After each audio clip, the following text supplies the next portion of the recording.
Bonjour à tous, on se retrouve aujourd'hui pour le troisième podcast T-Planète FM et nous sommes donc le 5 avril 2020, le 20e jour du confinement. Aujourd'hui, je vous ai préparé un programme gaming et historique avec un grand H, alors retour vers le passé. En entrée, on parlera d'un gros cadeau, en plat d'un pan de l'histoire tout entier et en dessert d'un conseil de jeu. Allez, trêve de blabla, place au contenu et mettez le volume à fond. Je voudrais juste vous adresser un petit message important. Je voulais vous remercier pour votre engouement qui est si important pour l'avenir des podcasts. Il faut savoir que j'ai des plans pour ce podcast, des plans d'amélioration notamment. La rémunération sur YouTube nécessite 4000 heures de visionnage et plus de 1000 abonnés. Bien sûr, je ne vais pas vous demander de vous abonner en masse, mais je dois vous prévenir que lorsqu'il y aura une rémunération, je redistribuerai une partie des gains, notamment pour l'association UPEX, si je ne dis pas de bêtises, qui gère T-Planète, et également pour l'organisation d'événements et de concours.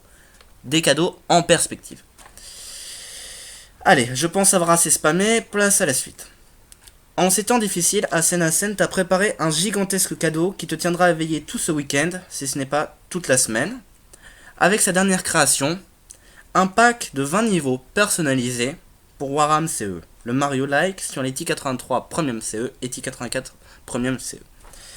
All Style Levels, comme son nom l'indique, contient des niveaux de tous les styles, avec un environnement rappelant le fabuleux Super Mario Bros 3. Parviendras-tu à terminer cette aventure époustouflante à travers cieux, déserts, volcans, forêts et même à travers un niveau français, un gigantesque drapeau, vous inquiétez pas, hein. Le pack est disponible en téléchargement sur T-Planète. Alors qu'attends-tu pour enfoncer les précédents records? Alors, qu'est-ce que je dois dire maintenant? Ah oui, je devais parler d'un test sur une contrefaçon, mais je me vois mal vous illustrer oralement des images. Ça ne prendrait pas vraiment de sens. Je vais donc passer à la suite avec un peu de regret. Donc maintenant, c'est la suite du programme. Aujourd'hui, le conseil jeu vidéo du jour est un classique indémodable. Si je me trompe pas, c'est un Tetris. Il s'agit de Tetrika. Tetrika est une version pour T83CE et T84CE du fabuleux Tetris d'Alexei Pajitnov, ici recréé par Kerm Marcian. Toute la mécanique de Tetris est reprise à la perfection. Il ne manquerait plus que la musique si belle qui caractérise Tetris dans nos oreilles. En détail, le jeu est très ergonomique et dispose de 5 modes. Marathon, qui est le mode classique. High Speed, vous l'aurez deviné, qui démarre à une assez grande vitesse. Touchdown, où vous démarrez une partie qui semble avoir été jouée par votre chat ou par votre petit frère. Sadistique, où vous jouez sans les blocs de 4 par 1. Et enfin Cascade, mon préféré, où les tétriminos respectent la gravité. Les cubes tombent et ne restent pas en suspension. Des records à venir. Le jeu est disponible en téléchargement sur tplanète.org et il ne tient qu'à vous de l'essayer si ce n'est pas déjà fait. Voilà, la partie gaming est terminée. J'espère avoir respecté l'annonce que j'avais faite au début. Maintenant, place à l'histoire avec un grand H.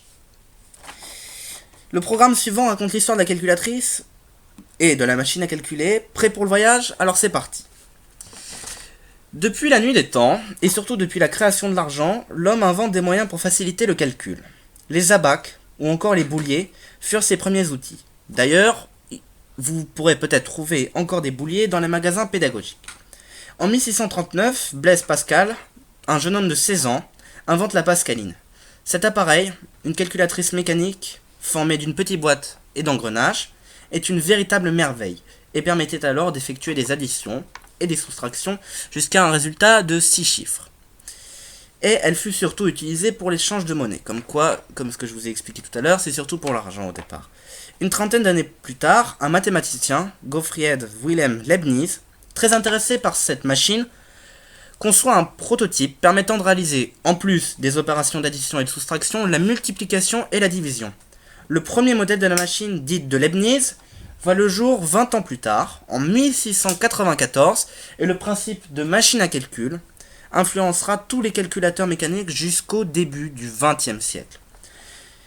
Au début du XIXe siècle, le mathématicien et astronome anglais Charles Babbage et la mathématicienne Ada Lovelace imaginèrent et conçurent la première calculatrice automatique qui devait résoudre de nombreux problèmes mathématiques. À suivre. La suite de l'histoire sera disponible demain dans le podcast suivant. Sur ce, portez-vous bien. N'hésitez pas à écouter les podcasts précédents, à mettre un pouce, bien entendu levé vers le haut, à vous abonner, à partager, et n'oubliez pas les peut-être futurs concours, tout ça, ça dépendra de vous. Allez, à bientôt et portez-vous bien.